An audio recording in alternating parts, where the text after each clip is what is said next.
So let's talk about the importance of anxiety and lactate. One of my clients, Nycole, we've been working on this for a while, but really I think we had a breakthrough in the last, must be 6 weeks now, maybe 2 months, whatever it is, when we started to test the levels of lactate at rest for her. So my position has been for a long time, as you should know, that lactate is a fuel, not a waste product, and that is being pumped as a fuel whenever there is a need for a physical altercation, or physical, or even, it turns out for the brain, it makes no difference whether it's, he expects a physical or a social fight, it leads up the same part of the brain. So whenever we're in a fight, either with words or physical, the body pumps lactate as a fuel in order to activate very specific things. Past a certain level, it starts to open the blood-brain barrier and it feeds the brain directly. I am pretty sure all this relates to an excitatory factor, even the lactate in the brain, in order to, because we see that even with the brain waves. That's another podcast. But what I find extremely interesting with all this are the levels we're talking about with Nycole. So I'm going to explain what we saw. A normal level of lactate is about 1.5 millimole in the blood at rest, right? Between 1 and 2. If you start to go 4, 5, it's two things. It's either you're starting to get on a treadmill and starting to do an exercise, like 3 minutes, 4 minutes in, on average, obviously, or you got into an altercation. Right, that will do as well. Like I remember I was at a seminar and then I was testing my lactate at rest and I was at 1.0. So everything is actually almost on the low side. I'm a bit tired, but everything is cool. And then I tried to get my daughter to do it as well, and she refuses because Richard said he didn't want to be pricked, and so she refuses. She's upset for whatever reason, so I get frustrated. Obviously, we're starting to get into an argument, and I get pissed. And so I cool down, and then 3 minutes, 4 minutes after cooling down, so now I'm calm, everything is chill, I'm like, let me test my lactate again. And so I test the lactate, and I'm at 3.5. So I had triple my levels of lactate. That's after cooling down, by the way. So you can imagine that at the top of my frustration, I was probably around 4, 5. And that's a high level of lactate. There was no physical altercation with this. I did not stand up, go grab a sandbag, run around the building, and came back. I did nothing except getting frustrated at my daughter. And that was enough to jump my lactate like crazy. So that's interesting because it shows you that there's two ways to raise your lactate levels. You can either do exercise or you can get into a fight, altercation, stress environment. Stress environment just means the necessity to produce energy so that you can spend it toward whatever might be a threat in your environment. And so that's exactly what happened in that case. So the level of lactate at rest are interesting in that sense because if your levels of lactate at rest are elevated, that means that since you're not moving, it means that you're in a state of stress mentally, right? What they call behavioral stress, which is stress not necessarily in a negative way, just in a way to say that your body is ready to produce energy to deal with whatever environment whatever the environment is doing to you, right? So to feed the brain, the muscle, everything, even though physically you're not doing anything. So it's in preparation for. So that matters, because if you look levels of lactate, 4, as I was saying, is like you start to go on a treadmill or it's a simple altercation. When you start to get to 8, 10, we're talking like 200-meter sprint, like 400 if you're in great shape, but probably around, like 100 meters, 200 meters. When you start to get to the 10, 12, like that can be the top lactate produced on a treadmill at full speed, things like this, depending, for a minute. You're thinking 400-meter sprint if you're good. Things like this. You start to get to the higher values, 14, 16. Now we're talking the sled imam, burner questions, workout starts to happen, and things like this. The machine that we clocked with, for example, stops at 24 millimole. The accuracy doesn't matter as long as it's consistent, right? But the machine stops at 24 because honestly, to go over 20 is very hard to do. You have to go a full burner questions and murder yourself to get over 20. So what was very interesting with Nycole, and then we saw right away, is that her level, the first time we tested her levels at rest, I think she was at 16 millimole. So that means that Nycole was moving around at a level that is a Imam sled sprint at rest. That's how much stress mentally she was under. So not physically, but to the body. The fuel, the lactate, was being produced nonetheless. Lactate cannot be stored. Lactate can either produce or redirected through our gluconeogenesis toward glucose and things like this. But imagine the strain on the body.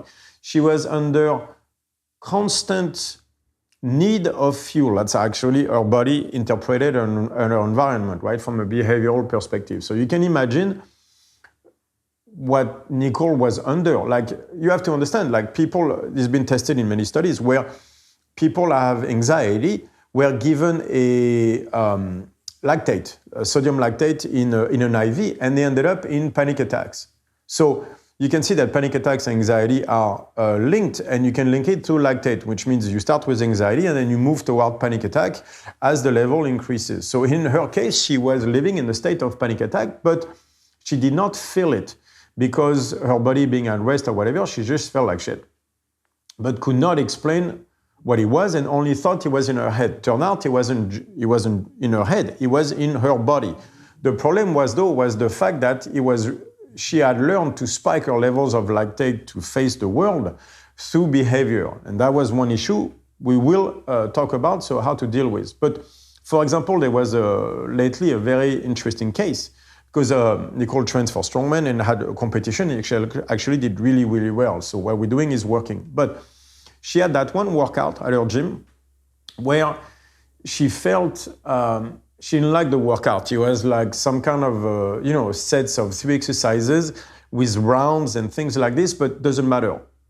Nycole hated that workout and she was failing the entire workout nonstop. And she didn't know what she was doing. She couldn't get the form right. She couldn't express herself the proper way. And so on the first round, she's already frustrated, and she has to go back to 2 more rounds. So that targets a very specific type of anxiety in the sense that this was a forced failure the entire time. And it stressed the living shit out of her. That was exactly the type of environment that she's trying actively to get away from. That particular feeling of failure, right? And so it stressed her out a lot.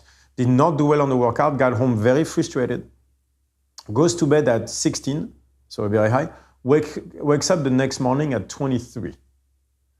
First of all, I didn't even know you could raise your levels of lactate when you sleep. That's a first to me. I'm guessing it's obvious, but honestly, it never occurred to me that you could do that, especially to that level. I could not imagine that you could wake up in the morning at a level of lactate of 23. Like, that to me is mind-blowing. That means that you're in you wake up in the state of a full-blown aftermath of burn a question workout. That to me is, and a hard one at that. That to me is crazy, right? And she did it through sleep, which is even crazier, which means the frustration got to some levels that it almost incapacitated her physically completely. What I found also very interesting, and this is a case study I'm going to make with Nycole because her experience, I think, is golden for so many people, is she tells me she feels the worst when she gets to 16 and 18 levels of lactate. That's when she feels the absolute worst. Anything past 18, she actually doesn't feel anything anymore. She just quits and goes into freeze. So is that what freeze is in the case of traumas? Is that your levels of, for example, lactate are so high, the body just shuts off under the onslaught of fuel. So that all this asks very, very pointed and interesting questions. But again, anything past 18, she doesn't feel anything anymore. 18 is the worst. After that, it's like, oh, fuck it. And just does not feel anything anymore except being discouraged and wanting to quit. So a freeze mode.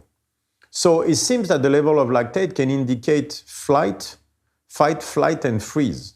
So again, correlation and causation, right? It's not the same. So I'm not saying one is causing or the other, but I'm saying there's a way maybe to measure where you're at on the state, at least, of the peripheral nervous system just through the levels of lactate. So I found that fascinating. And so how did we, because just so you know, the morning of the competition, of the strongman competition, Nycole woke up at a 2.9, which is one of the lowest numbers she had since we started the protocol I put her on, honestly.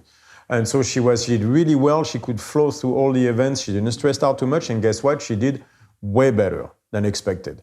So again, that goes back to the point I was making in another podcast, that what is it we train for, really? We train for to get better. We train to perform.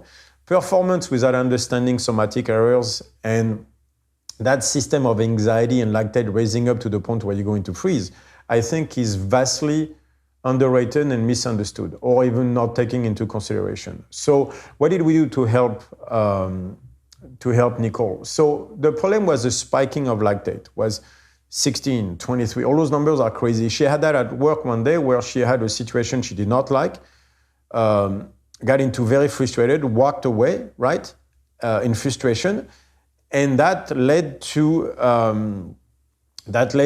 level on that day of over 20, back to freeze and things like this. So you could say, well, don't do that at work. You have to face the problem.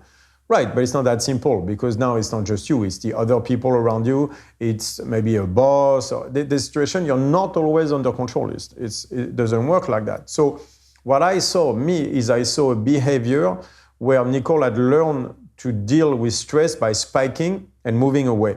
Very interestingly, that was exactly the type of training she was doing for strongmen. Explode for 3 reps, for 30 seconds, move away, rest for 10 minutes, come back, explode, move away, rest for 10 minutes. So for me, there was 2 aspects to this that were very important that we needed to and then we were going to use training in order to teach Nycole's system to not spike to such heights that are obviously very bad for her. So there was 2 important parts. The first part was to do steady cardio at what I call quit -1. So what does that mean? That means that she was going to do steady cardio at like hard enough that she would want to spike, but not allowed to go there. So for me, I know it's around 160 heart rate, where the second I pass 160, I got that thing where my heart starts to pump hard, and I literally can hear the words, I want to quit, in my head. So I know that's right now it's 160, it might change, but I know that's where I'm at. For Nycole, it's 150. So we know exactly where it is for her, and same thing for me. And then so what I want just below that feeling of I want to quit because I can't do this right. For me, at least, it's that level when my heart beats at a certain level where I feel I cannot perform correctly anymore. That one kills me. So I stay right below that. That's a quit -1. And then we just keep on going and try to maintain that feeling, not quit -2, quit -1 for 20, 30 minutes at a time, right? Why? Because you have to focus on a hard effort that makes you want to spike, but you don't. You learn to stay at a level of intensity just below the moment where you would just explode and quit. So that's a behavioral approach to a problem. Right? So that was one part. And the second, and that worked really well. It was very hard for Nycole at first, but it's working well. The second part that is just as important is how do we learn to deal with the stress? So then the first one was never go into the stress. The second part was like exposure therapy. We need some stress, but you cannot stay in the stress. Staying in the stress will be very bad. Like in that podcast I was talking about Helen, if I stay, for example, for me with anxiety sensitivity to our cognitive symptoms, if I stay in a state where I keep failing, where I cannot perform correctly, my anxiety just goes up. And I don't want to stay too long into that state. It's overwhelming. And then I get the somatic error that is so big that it dysregulates my system, and then the snowball goes downhill and now I'm screwed, right? So I can't have that. So what do I do instead? What I do is I'm going to use an imam on the airdyne, air runner, whatever you have. And we're going to spike for 15 seconds. The 15 seconds, it should give you enough time to just max out on the watts or RPM or whatever. But after that, the next 45 seconds, we're going to keep at a easy pace, right? But very importantly, sitting on the airdyne. Why? Because I want you to stay connected to what gave you the stress in the first place. And that's very important because it's the idea that you cannot walk away, right? You spike, but you cannot walk away. So you come back, and for those 45 seconds, what you're going to work on and focus really hard is coming back from the spike, lowering your lactate levels. Again, coming back. You're going to stay on the source of the stress, which is the seat of the iodine, and you're going to come back. Then you're going to spike again. Stay on the seat for 45 seconds. Learn to come back from the levels of lactate being so high. And that 45 seconds is what matters. The 15 seconds actually is not the exercise. That's just for you to spike. The exercise is the 45 seconds where you stay connected to the source of stress and you learn to come back from it. What I found very interesting about this is exactly what we saw in the study that Harpa did, that very specific symptoms of anxiety sensitivity were linked to your capacity to come back down from VLA max. So it's from maximum production of lactate. The faster you could come down from that, the people that were capable of coming down from that were the people with the least amount of anxiety on specific symptoms. For the cognition symptoms, that's exactly what we saw. So the key is that in that form of anxiety is having a workout where I touch and then come back. Touch, come back. Touch, come back. Exactly like a vaccine, exactly like an exposure therapy. The key is the coming back.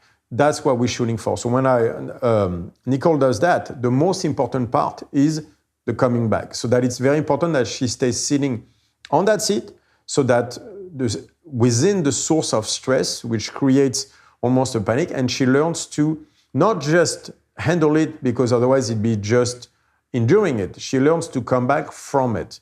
And then again, and that builds a tremendous amount of confidence for the system toward reducing somatic errors. Because now the body understands, the system understands that that's what we're doing, we're diminishing somatic errors.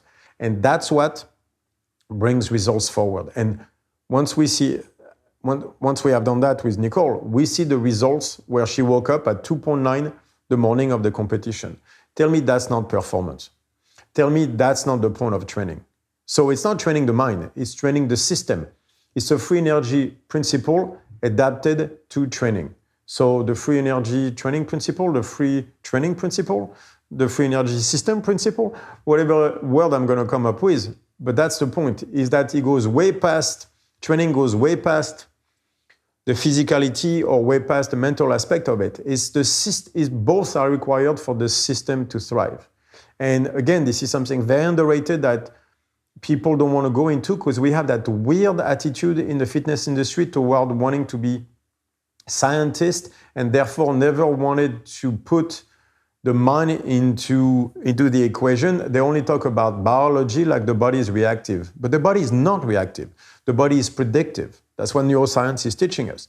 So taking the mind out of it, if you want to take biases, fine.